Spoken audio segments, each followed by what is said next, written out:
Okay, let's talk a little bit about checks and balances.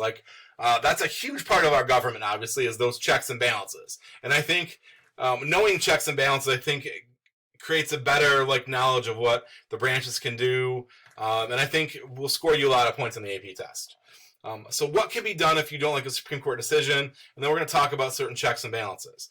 So let's just say the Supreme Court decides a case, and you're just like, "Oof, I do not like that decision. That's not a good one." A couple things that can be done. Not a lot that can be done, but a couple of things can be done.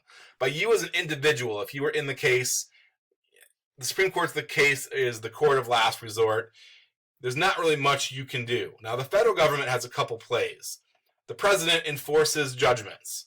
So probably the most famous of instances when this happened is Andrew Jackson. Didn't like a particular judgment by the Supreme Court, and he uttered the famous words, "It's their ruling, let them enforce it." So the president, if he doesn't like it, he can choose not to enforce it. Now, in government, it's a little bit of a social contract that we've entered into that says, even if it's not a popular decision, it's my job to enforce it. I'm going to do that because that's what I'm supposed to do. But theoretically, if everybody refuses to enforce it, what is the Supreme Court really going to do? There are 9 people. Is Ruth Bader Ginsburg in her upper 80s going to come to your doorstep and bash you with their cane? Probably not. So there's really not anything the Supreme Court can do to enforce it. They don't have power over the military or law enforcement. It has to be the president that kind of enforces that. So again, for the most part, presidents have done that in almost every instance. Now, Congress can do a couple of things as well if they don't like Supreme Court decision. They can pass new laws that maybe subtly kind of get around the decision. Enough changes to make it constitutionally sound that they can get around the decision and reach their desired outcome. The other thing they can do, this is a more direct result, is they can change the Constitution. Now,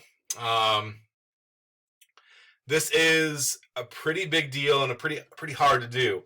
Probably the most famous instance when this happened was the early 1900s.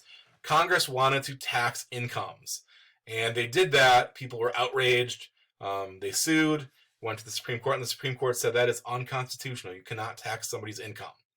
So Congress said, okay, that's your play. We're going to do this. They proposed a new amendment to tax people's income. It passed. It was ratified by 3/4 of all the states, and it changed the Constitution. Hence, it kind of overrode that Supreme Court decision that said it's unconstitutional. Well, it's no longer unconstitutional because, lo and behold, it is now a part of the Constitution. Hence, it's constitutional. So the 16th Amendment allows the U.S. government to tax your income. Thank you very much. I would prefer to keep that money, but that's okay. Okay, so these are the things that Congress can do to kind of check the power of the judicial branch. Talked about changing the Constitution. They can do that. They can create new courts, so that checks the power of the judicial branch by creating new courts. They can eliminate courts they think are not useful, create new judges. They can also change the number of judges. People kind of forget about this one. The most famous instance is Andrew Johnson in the 1860s. He was the replacement for Abraham Lincoln and was pretty much universally disliked by everybody in Congress, Republicans and Democrats alike. He really brought them together in their hatred for him. So as the story goes, there was a Supreme Court justice that left, either died or retired, I can't remember which. So the Congress at the time voted to reduce the number of Supreme Court justices from 9 to 8. Thus, Andrew Johnson could not nominate a replacement.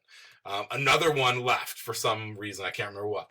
They, again, voted to reduce the number from 8 to 7. So Andrew Johnson could not pick a replacement.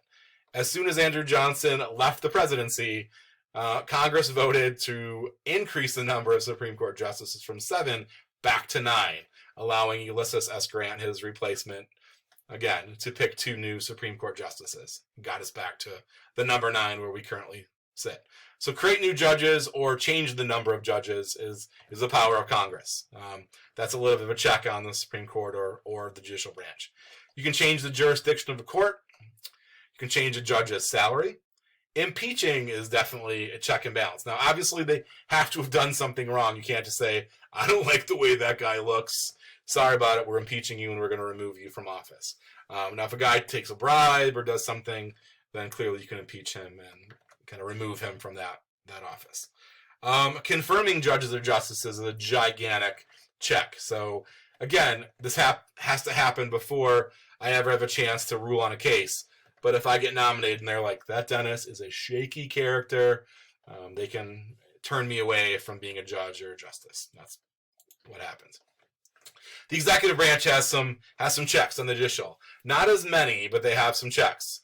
Nominating judges. That clearly is a check. Now, again, just like we said before, that has to happen before a judge ever really makes any decisions. But that is a check to put the right people in there. Pardoning people convicted of a federal crime. That is a check on the judicial branch, on the judge's power. Enforcing laws that we talked about. Again, if the president chooses to enforce a law or not enforce a law, that could, or the way he enforces it, that could change kind of the meaning of that decision. Whoops. The judicial branch checks the other branches of government and also the bureaucracy by judicial review. Remember, we usually apply it to laws, like laws that we think are not constitutional, but it could be any act of government, whether it's the president with an executive order or the way the bureaucracy interprets the law. The judicial branch can use that power of judicial review to check that power. And the other thing that could be used is how judges interpret laws. Remember, we said almost all laws are written somewhat vaguely. There's room for interpretation. Now, a judge could interpret it way different than what the meaning of the law was intended to be by the Congress when it was passed. So they can kind of check Congress by interpreting it in a different way and applying it a different way. Maybe not to the spirit of which Congress had intended. All of which are checks and balances. If you have any questions on this, please feel free to contact me. Otherwise, I will see you guys all next time.